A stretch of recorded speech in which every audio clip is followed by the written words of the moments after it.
know the real reason why people hate one another? What could be the real reason why somebody would hate another or be envious of them? Well, the Bible has got the exact answers. All the other answers are superficial. They miss the point. That's why I can boldly take you to James chapter 4 from verse number 1 onwards, which says, where do wars and fightings among you people come from? Don't they come from your passions? Passions that war within yourselves, within your members? That's your answer.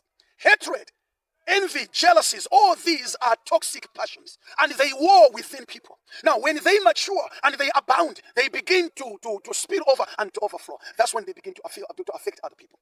In other words, before somebody hates another, before somebody is envious of another, there is a war within somebody. Okay? There is a toxic energy within somebody. In other words, let me put it in this way. Did you know that you cannot give what you don't have? You only give what you have, right? So anybody who harbors hatred gives out hatred. You cannot love yourself and then, hate other people. It's impossible, because love or hatred, it's a state of being. It is what you are, and you can only give what you are and what you have. So anybody who gives out hatred, it's because they are in a state of hatred. And you cannot hate other people and yet love yourself. Let me correct that one, okay? Let me emphasize on that one. You cannot love yourself and hate other people. That's a lie. It's impossible, right? How can you, if you are loving, where do you get the capability, the ability to hate? You can only, a spring, a fountain cannot produce both bitter and sweet water. It just doesn't happen. The fact that you are able to hate somebody, it means you also hate yourself. In other words, when somebody hates other people, it starts with self-hatred. Only that's why you need to know that there is a difference between self-love and selfishness, right? Self-love is not the same thing with selfishness. Selfishness is hatred in disguise, right? It is hatred in reverse mode. So selfishness as well as hating other people, both of these are hatred. Self-love is love, the same is what you give to other people. So self-love is not selfishness, right? When somebody is selfish, that is toxic, all right? It is a hatred in reverse mode, right? That's why anyone who is selfish is capable of hating another, is capable of being jealous, is capable of being envious. I mean, that's what the Bible says. Oh, James says what?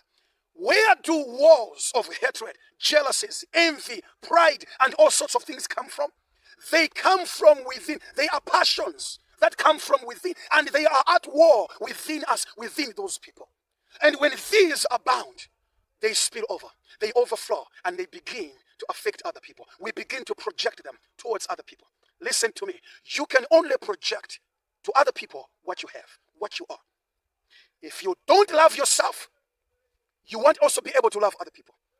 And if you hate yourself, that's the reason why you also hate other people. Okay? If you don't have self-love, if you are insecure, that's why. If you lack love, you can't even love yourself. That's why you project the same towards the people that are around you. The good news is Jesus Christ came to save us from the power of sin. That's the power of sin. And sin is bondage. But Jesus came so that you can be set free. Surrender that hatred. Surrender that toxicity to Jesus Christ. Let him help you, rescue you, because you are bound with the poison, the toxicity of hatred, of sin. You know what? Sin is bondage. You become a slave. The futility of these toxic energies like hatred, jealous, or envy, they torture the host. They don't torture the one you are targeting. Hating somebody is like drinking poison and expect somebody else to die. No, the one who drinks the poison is the one who is going to die. So, harboring hatred, jealousies, and envy is a futility. In fact, it is stupidity, because it's going to torture the host. It is going to torture yourself, not the person you are trying to project your hatred to. So, Jesus Christ is there. Just like he was crucified on the cross with arms open, The arms of God, the arms of Jesus are open right now to accept you, to receive you.